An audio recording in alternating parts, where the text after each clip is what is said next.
ایک بادشاہ اپنے سپاہیوں کے ساتھ کہیں جا رہا تھا کہ سخت گرمی میں اس کو غسل کی حاجت محسوس ہوئی۔ وہ قریبی واقع تالاب پر غسل کرنے کے لیے چل پڑا۔ وہاں جا کر کیا دیکھتا ہے کہ تالاب میں پہلے ہی سے کچھ لڑکیاں نہا رہی تھیں۔ لڑکیوں نے جب بادشاہ کو تالاب کی طرف آتے دیکھا تو فوراً تالاب سے باہر نکل آئے، مگر ایک لڑکی تالاب میں بیٹھی رہی۔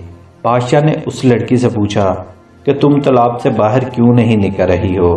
اس لڑکی نے شرماتے ہوئے کہا کہ میں بے لباس ہوں، میرے کپڑے تالاب سے باہر پڑے ہوئے ہیں۔ لڑکی کے منہ سے یہ بات سن کر بادشاہ کی شیطانی ہوس جاگ اٹھی۔ اس نے لڑکی سے کہا کہ میں بادشاہ ہونے کے ناطے تم کو حکم دیتا ہوں کہ بنا لباس کے ہی میرے سامنے تالاب سے باہر نکل آؤ، میں تم کو دیکھنا چاہتا ہوں۔ لڑکی بادشاہ کا حکم سن کر پریشان ہو گئی۔ بادشاہ نے غور کیا تو معلوم ہوا کہ یہ لڑکی جو تالاب میں ننگی نہا رہی ہے سب لڑکیوں سے زیادہ خوبصورت بھی یہی ہے۔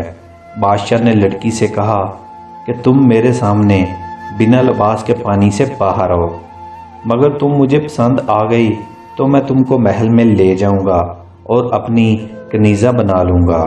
لڑکی نے جب دیکھا کہ بادشاہ کسی صورت جان چھوڑنے پر تیار نہیں ہے تو اس نے کہا کہ بادشاہ سلامت، آپ کے لیے تو میرا سب کچھ حاضر ہے، لیکن میرے سامنے چونکہ میری سہیلیاں بھی ہیں اور آپ کے سپاہی بھی مجھے بنا لباس دیکھ لیں گے تو میں بادشاہ سلامت کے قابل کیسے رہوں گی؟ اگر آپ آج مجھے جانے دیں تو میں کل خود ہی آپ کے دربار میں حاضر ہو جاؤں گی۔ لڑکی کی بات بادشاہ کے دل کو لگی اور وہ سپاہیوں کو لے کر واپس چلا گیا۔ اگلے دن بادشاہ بے تابی سے اس کا انتظار کرتا رہا، لیکن وہ دربار میں نہ آئی تو بادشاہ نے سپاہیوں کو بھیجا کہ اس لڑکی کے گھر کا پتہ کرو اور اس کو میرا پیغام دو کہ بادشاہ دربار میں تم کو بلا رہا ہے۔ سپاہی چلے گئے اور واپس آ کر بتایا کہ وہ سنار کی بیٹی ہے اور ہم آپ کا پیغام باپ بیٹی دونوں تک پہنچا آئے ہیں۔ بادشاہ اس دن بھی انتظار کرتا رہا لیکن وہ لڑکی نہ آئی۔ بادشاہ کو سخت غصہ آیا، اس کی بے چینی اور حاصل کرنے کی طلب بڑھتی جا رہی تھی۔ اگلے دن بادشاہ نے سپاہیوں کو حکم دیا کہ جاؤ اور دونوں باپ بیٹی کو گرفتار کر کے میرے سامنے پیش کرو۔ سپاہی فوراً روانہ ہوئے اور سنار کے گھر جا پہنچے، مگر آگے سے دروازے پر تالا لگا ہوا تھا۔ ہمسایوں نے بتایا کہ وہ تو کل رات ہی گھر چھوڑ کر چلے گئے ہیں۔ جب اس بات کا علم بادشاہ کو ہوا تو وہ غصے سے پاگل ہو گیا۔ اس نے سپاہیوں کو ہر جگہ دوڑایا، مگر اس لڑکی اور اس کے باپ کا کچھ پتہ نہیں چلا۔ پھر بادشاہ نے سلطنت میں اعلان کروا دیا کہ جو کوئی سنار اور اس کی بیٹی کا پتہ بتائے گا اس کو 1 کلو سونا انعام دیا جائے گا۔ اس کے باوجود بھی کچھ حاصل نہ ہوا تو بادشاہ نے آس پاس کی ریاست کے حکمرانوں کو خط لکھے اور لڑکی اور اس کے باپ کو تلاش کرنے کی مدد حاصل کرنے کی درخواست کی۔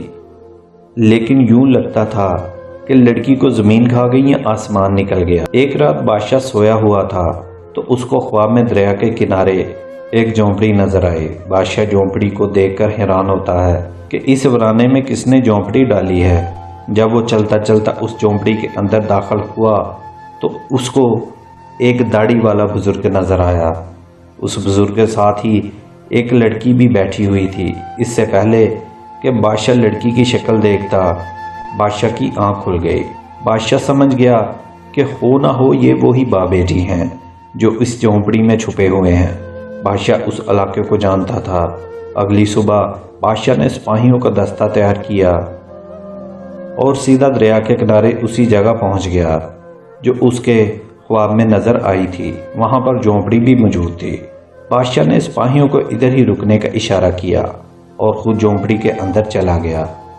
وہاں کیا دیکھتا ہے کہ ایک کمزور سی بیمار دکھنے والی لڑکی سو رہی ہے اور ایک داڑھی والا بوڑھا انسان پاس ہی جائے نماز پر بیٹھا دعا کر رہا ہے کہ اے پالنے والے رب، ہم کب تک ظالم بادشاہ سے چھپتے رہیں گے جو چند لمحوں کے لطف کی خاطر میری معصوم بچی کی عزت برباد کرنا چاہتا ہے۔ بادشاہ فوراً جان گیا کہ یہ وہی لڑکی ہے جس کو تلاش کرتا ہوا وہ یہاں تک آیا ہے، لیکن وہ کمزور اور بیمار نظر آ رہی تھی، اور اس کے بوڑھے باپ کے دکھی الفاظ سن کر بادشاہ خود پر قابو نہ رکھ پایا اور اس کے بوڑھے باپ کے پاس بیٹھ کر رو رو کر اس سے معافی مانگنے لگا کہ میری وجہ سے آپ پر اتنی مصیبتیں اور تکلیفیں آئی ہیں۔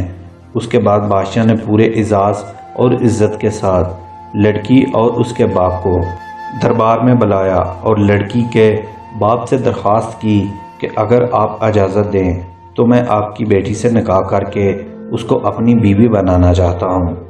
بوڑھے سنار نے اپنی بیٹی کی رضامندی جاننے کے بعد اس کی شادی بادشاہ سے کر دی، اور یوں بادشاہ نے اس لڑکی کو اپنی بیوی بنا کر اس کے ساتھ خوشگوار زندگی بسر کرنے لگا۔